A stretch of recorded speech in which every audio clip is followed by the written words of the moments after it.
Pregunta 7 en español.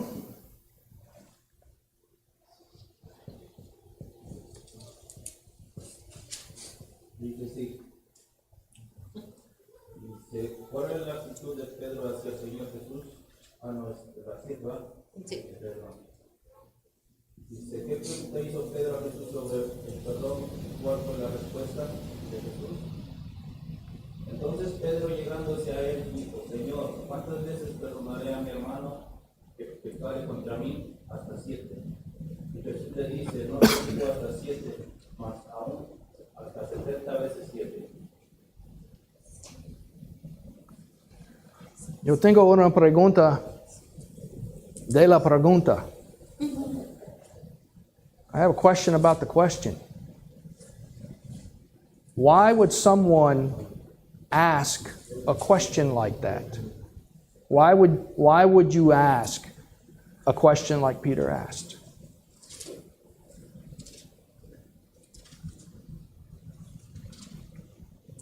Sister Jocelyn? Why would you ask a question about what? Why would somebody ask a question like that? Why did Peter ask this question? ¿Por qué alguien haría una pregunta así? ¿O por qué Pedro haría la pregunta así de esa pregunta? ¿Por qué es lo que causaría a alguien que hiciera esa pregunta, básicamente? Well, at verse 15, Jesus says, if your brother sins, you have to forgive it. Okay. No? And Peter stops his brain at that point. And all these other things happen, and he's still stuck on that. And then he asks him. Yeah. Yeah. Why is he? So there's not going to be a right or wrong answer here, right? But it's like, but why is he so fixated on that, do you think? Why, if you were him and you asked that question, why would you be asking that question? Because a lot of times you blur out stuff that happens in your brain. Okay. So maybe he didn't think about it too well. Right. No hay una respuesta correcta o incorrecta. La hermana Sherry decía de que en el versículo 15 habla acerca de que se le tiene que dar el perdón a sus hermanos y todo eso. Entonces pasa el tiempo y hasta después es de que vuelva básicamente a la misma pregunta de que cuántas veces se tiene que perdonar. Entonces el hermano Tim igual mencionaba lo mismo, de que es algo de que te causaría hacer ese tipo de pregunta, que es algo que te empujaría a preguntar algo así. So perhaps he just blurted it out without thinking. Perhaps he was just curious to understand the parameters and, the criteria that needed to be met. Perhaps he had particular scenarios that he'd been thinking about, and he was already like, I've already tried with this person. I've already tried with that, and I want to know how many more chances I need to give him, right? So, I don't know exactly, but it's like, people don't ask questions for no reason, right? And so just kind of wanted to pry a little bit on why is he asking this, right?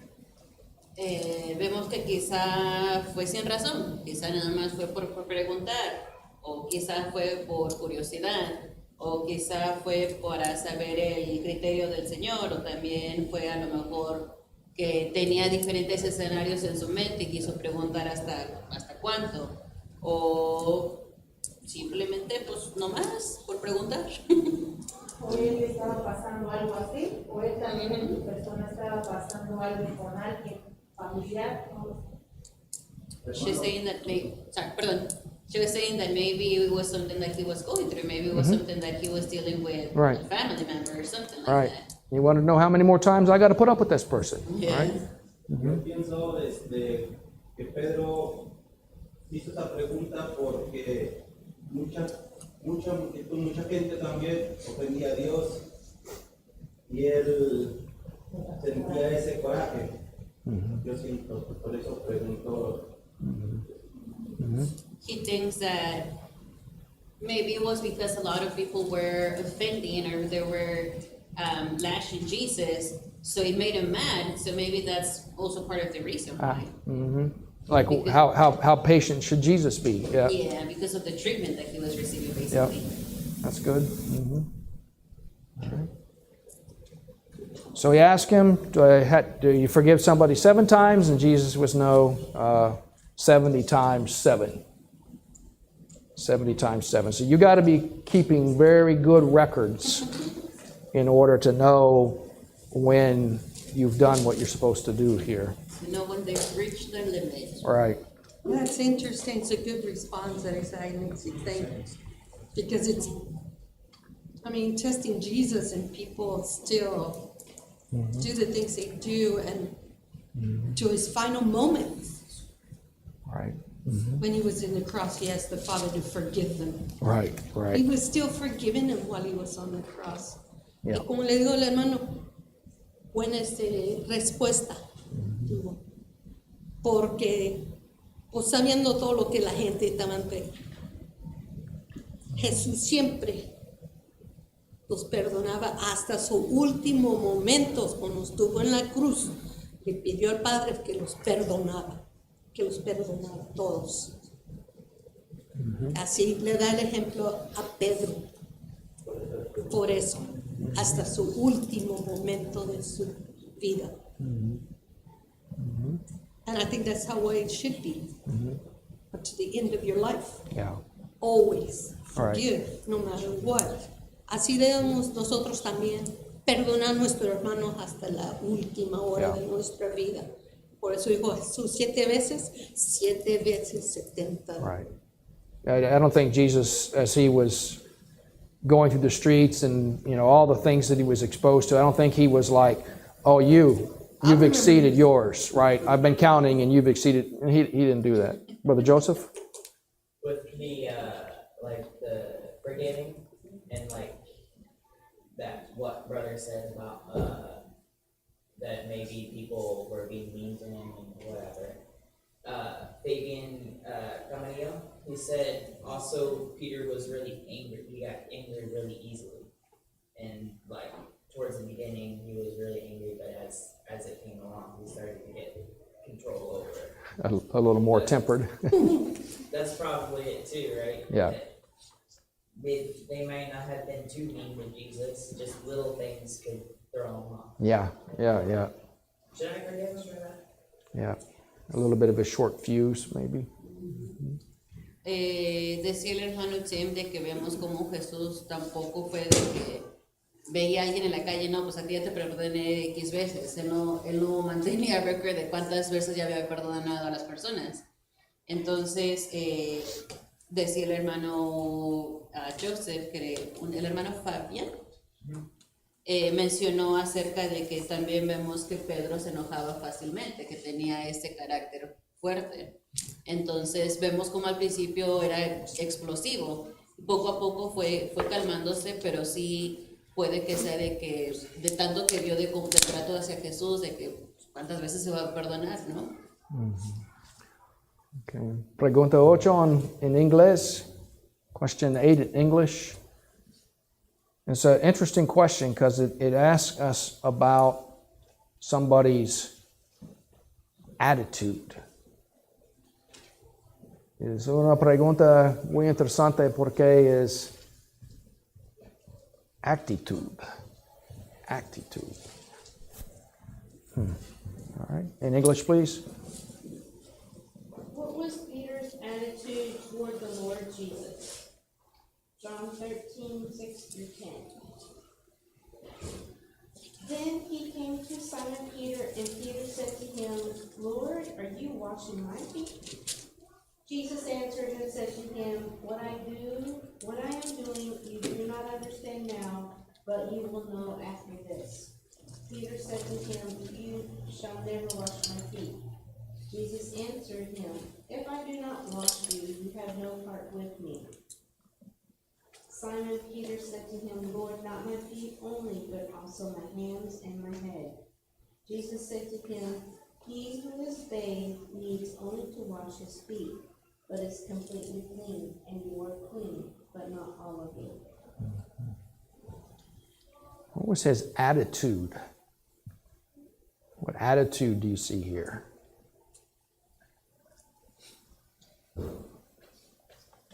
Defensive.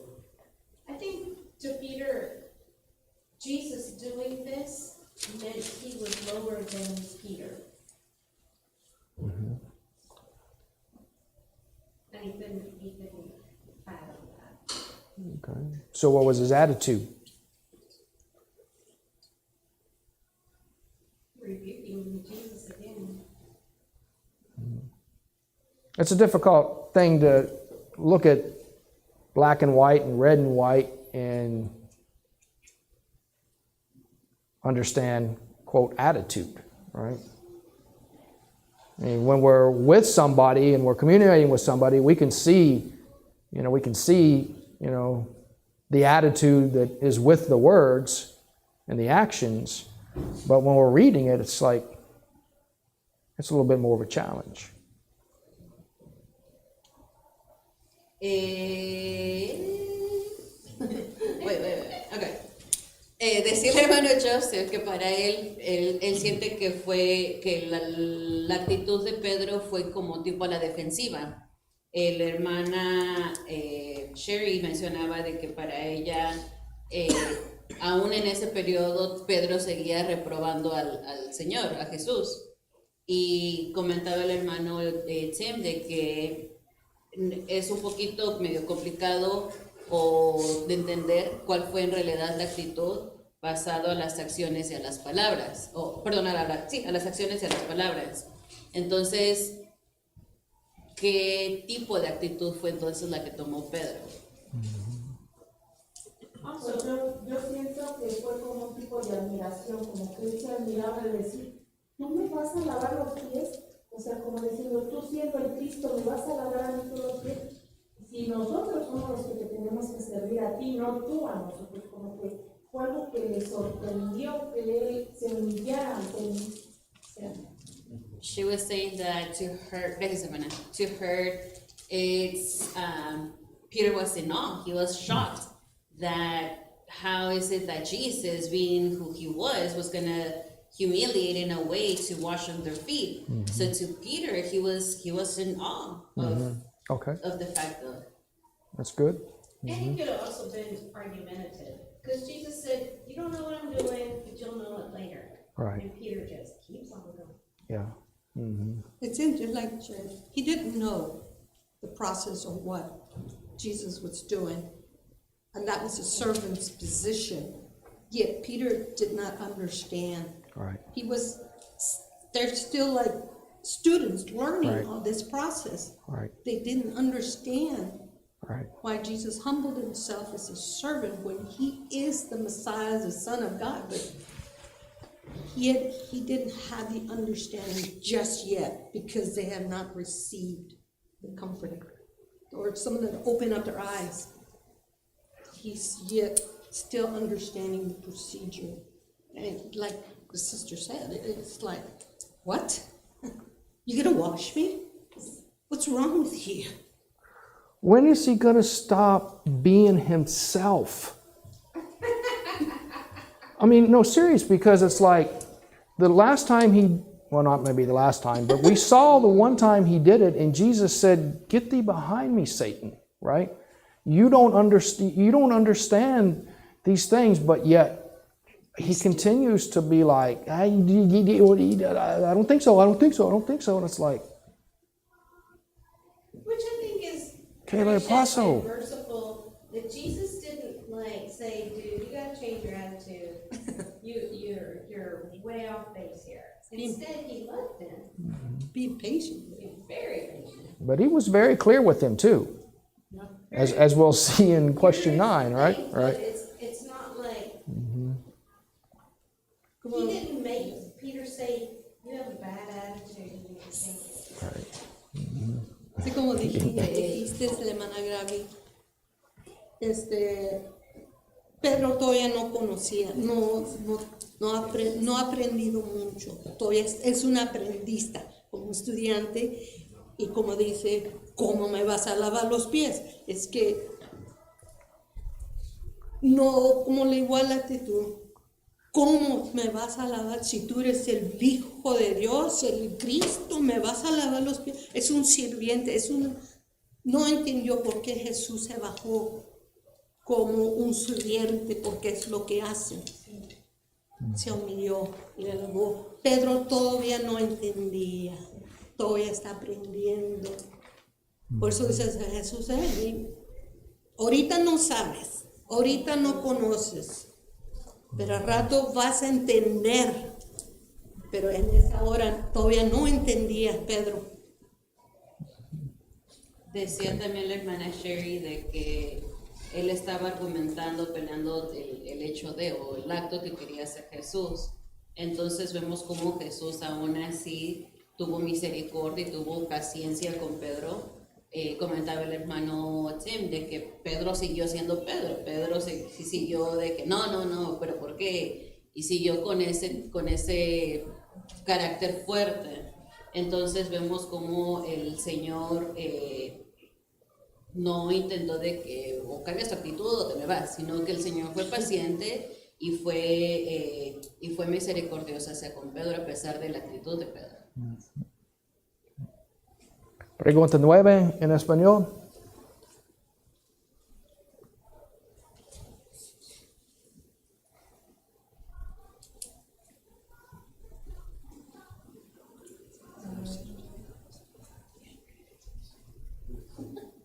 Dice así, fue Pedro siempre, y teniéndole trajeron, dice, fue Pedro siempre fiel a esta condición. Lucas 22, 54, 62. Es muy similar a pregunta 6, ¿sí? Es muy similar. Pedro siempre.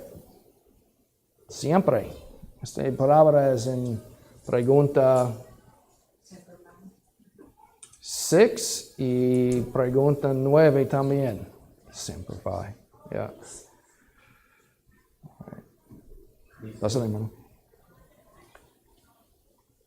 Y prendiéndole, trajeronle y metiéronle en casa del príncipe de los sacerdotes, y Pedro le seguía de lejos. Habiendo encendido fuego en medio de la sala, sentándose todos alrededor, se sentó también Pedro entre ellos.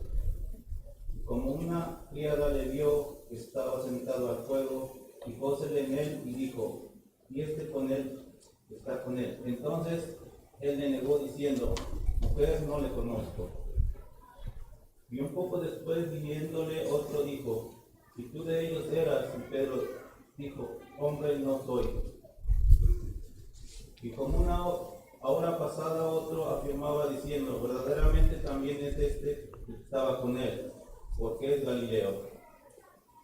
Y Pedro dijo, hombre, no sé qué dice. Y luego, estando él a un lado, el gallo cantó. Entonces, vuelto el Señor, miró a Pedro, y Pedro se acordó de las palabras del Señor, como le había dicho, antes que el gallo cante, me negarás 3 veces. Y saliendo fuera, Pedro lloró y amargamente. ¿Fue Pedro siempre fiel a esa convocación? ¿Convicción? No. Siempre. The word siempre, the word always for Peter is consistency for Peter is a challenge, right? I think it was, for me, as reading these verses, for me, it was more, his conviction wasn't true yet. And I think out of fear, he felt that way. Mm-hmm. Just saying, oh, no, knowing what was going to happen. All right. Es que, no es que, como dice, no fue fiel de la convicción. Tenía miedo para tener esa convicción, porque ya estaba viendo cómo pasaba Jesús y cayó. Ya después aprendió. Fue el miedo que le... del miedo que lo detuvo. Y así a veces en nuestra vida también, cuando tenemos que tener esa convicción de verdad, nos caemos por miedo y no debe de haber miedo. In our life too, I mean, if we had that true conviction, we should stand up for the truth. But we find ourselves just like Peter, in fear. We just like, oh no, we just stay quiet or just don't say anything. But yeah, that's it. Just reading that and just hearing that verse and reading it just brings, I don't know, makes me cry. I mean, I just got sentimental. Right. Nomás leyendo estos versos, quise llorar, porque así es nosotros, mi vida, Right. como Pedro, pasando la misma cosa como Pedro. Yeah. Yeah, I don't know. Verse 61 is like, I could just see the situation, right? The scenario. Everything's kind of like a little bit chaotic, right? There's a lot of stuff going on and everything. And Peter's got this individual storyline that's playing out in front of all these things. And I could just see, you know, as he's saying those words in the rooster crows, and see Jesus just turn to look. Wow. That's you know, that's powerful, right? Get emotional just to Yeah. even read that verse. Yeah. Mencionaba hace ratito el hermano Tim de que como en la pregunta 6 y en esta última pregunta 9 vemos la palabra siempre. Entonces él decía o comentaba de que ese fue el desafío de Pedro, el ser constante, el tener esa fe constante. Entonces vemos aquí como en el 61 es todo un evento caótico. Entonces el simple hecho de que el Señor volteó a verlo fue algo fuerte, fue algo impresionante de que se cumplió lo que dijo y el Señor estaba ahí. Okay, question 10 in English. What commission was given to Peter by Jesus? John 21:15-17. So when they had dined, Jesus said to Simon Peter, Simon, son of Jonas, lovest thou me more than these? And he said unto him, Yea, Lord, thou knowest that I love thee. And he said unto him, Feed my lambs. And he said to him again the second time, Simon, son of Jonas, lovest thou me? And he said to him, Yea, Lord, thou knowest that I love thee. And he said unto him, Feed my sheep. He said to him a third time, Simon, son of Jonas, lovest thou me? Peter was grieved because he said unto him a third time, Lovest thou me? And he said unto him, Lord, thou knowest all things, thou knowest that I love thee. Jesus said to him, Feed my sheep. So what commission was given to Peter by Jesus? It's to feed his sheep, feed his lambs, feed his flock. And he's not talking about his actual animals, any physical possessions. He's talking about the church, the early church, the Jews, those that have followed Jesus, those that will come to seek Jesus. Those are his sheep. Those are the ones he's telling them to feed them. Not physically, don't give them food and bread and water. You don't think Peter was like, oh man, I got to go fishing again. I got to go get a bunch of fish because he told me to feed these people, right? It's not physical food, it's spiritual food. That's the kind of bread and water and substance that he wants Peter to give to him, not food of carnal, but food of spiritual. You think Peter understood that at that time? Huh? You think Peter understood it was spiritual then? No. I still don't think he understood. Maybe that's why he told him 3 times. Yeah. The first time he probably thought he meant it literally. Right. And that Jesus knew in his heart that he didn't fully understand it. Right. So he kept saying it. I think it was the Lord reminding him that he had denied him 3 times. Yeah, it was. There's no subtle subtext to the situation. It's very clear. We got 3 like we had 3 before, and because this is after it, right? It's like, you know, and again he's like grieved, right? It's like, when is he gonna get over himself? He's like, he can't get out of his own way. That's why he grieved by the 3rd time. Yeah. It's like, All right. Go ahead, Sister Jocelyn. Decía el hermano, para contestar a la pregunta 10, decía el hermano Andrés de que necesitaba, lo que se le encomendó fue apacentar y alimentar a las ovejas. Y vemos que no era algo físico, no era de que literalmente tenía que ir a dar las ovejas, sino que era algo más espiritual. Mencionaba el hermano Tim de que no era de que tenía que volver, ir a pescar más pescados para poderle dar, para poder alimentar a las ovejas, sino que nuevamente era algo más espiritual.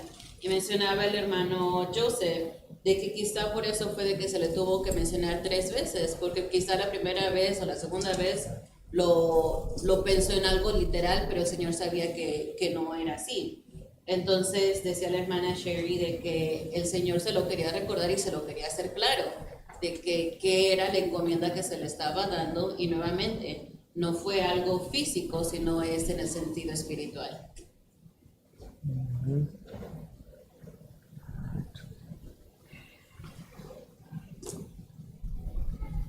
Okay.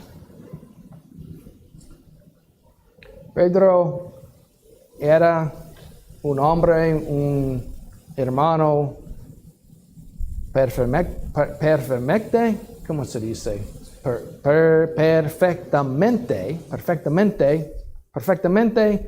imperfecto.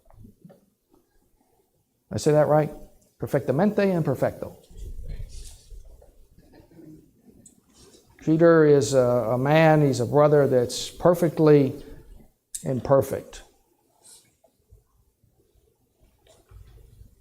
So we've gotten a little bit of insight and understanding into who Peter was, his background, his attitudes, his thought processes, his behaviors, his sincerity, his inconsistent great faith, his inconsistent being true to his convictions. But next week we'll continue to dive into Peter a little bit more to see what more we can learn about him. Durante esta lección vimos un poquito acerca de lo que es la historia de Pedro, de quién fue Pedro, de la sinceridad de Pedro, de la consistencia de Pedro, de la actitud de Pedro. Entonces pudimos ver un poquito más a fondo de quién en realidad fue Pedro. Entonces la siguiente semana vamos a estudiar la segunda parte. Thank you, brothers and sisters. We'll take a 15-20 minute break and then we'll be back for the second part of our